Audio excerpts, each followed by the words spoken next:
Michael Jordan makes it official and says he is indeed coming back to the game he loves. So Jordan, who anticipated, takes it back the other way, and Jordan. Michael spins, it's good. Yeah! What up? You say, well, the young dog's going to chase me around. Well, I'm not going to bark too far away from them either. I'm like, dude, don't sign it. You know, I'll do whatever it takes. You come. The drought has lasted far too long for Maverick fans. They've been screaming for some kind of change for years now. And one of those fans screaming the loudest is about to be the team's new majority owner. This is a business, but it's a business that I'm willing to commit as much money as it takes, whatever energy, funding, to make this team successful. It all started in 2000 when Mark Cuban purchased the Dallas Mavericks. Cuban was determined to turn the franchise around, and he had big dreams. His vision centered around a talented core of Dirk Nowitzki, Steve Nash, and Michael Finley. Under Cuban's leadership, the Mavericks quickly became a serious contender. By the 2000-2001 season, they had already carved out an impressive 53-win campaign and made it to the conference semifinals. That success only fueled Cuban's ambition. He wanted to take his team to the next level, and he had his sights set on one man who could do just that, Michael Jordan. Now, 2001 was a crazy year in basketball because MJ shocked the world by announcing his second comeback. Michael Jordan makes it official and says he is indeed coming back to the game he loves. Of course, last week he announced in a release that he would be rejoining the Washington Wizards as a player. It took some time, actually.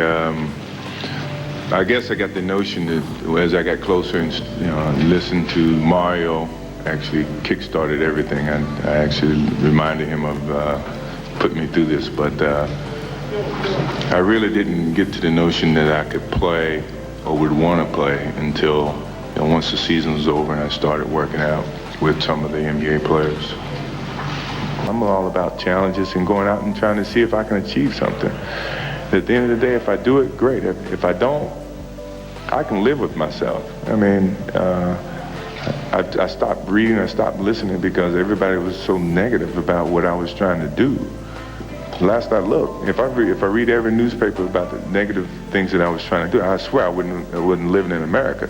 I know everybody's putting my head on a block, and everybody's motivated to come out and play against me. Well, everybody was motivated to play against me when I left, so things hadn't changed since I've been gone.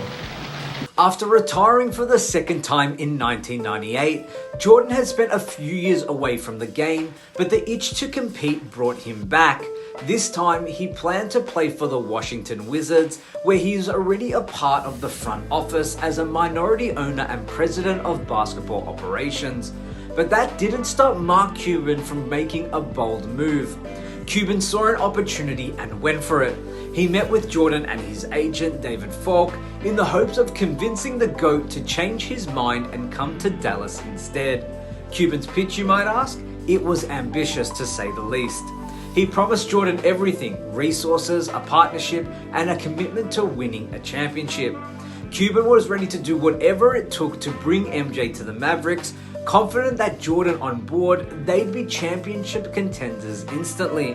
Well, let me just tell you, when I did buy the Mavs, David Falk, his agent, called me up and said, you need to meet Michael.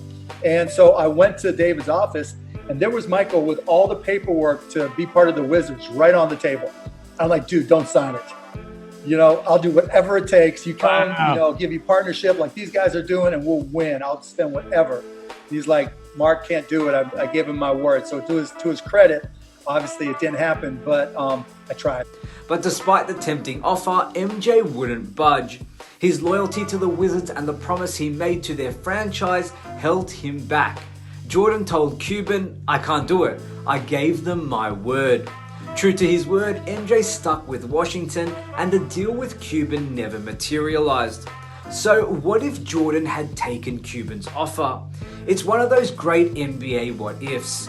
The Mavericks were already on the rise, and in the seasons following Jordan's comeback, They averaged 58 wins and made it to the Western Conference Finals in 2003.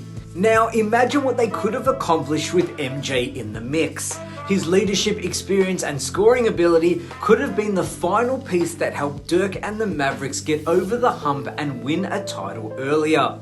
On the flip side, Jordan's time with the Wizards was less than stellar. Though he averaged a solid 21.2 points per game during his comeback, Washington never made it to the playoffs in those 2 seasons. In hindsight, MJ later expressed some regret about that final chapter in his career. Maybe if he had joined forces with Cuban and the Mavericks, his 3rd stint in the NBA could have ended on a much higher note. It's crazy to think how different NBA history could have been if Mark Cuban had convinced Jordan to play in Dallas and sign with the Mavericks.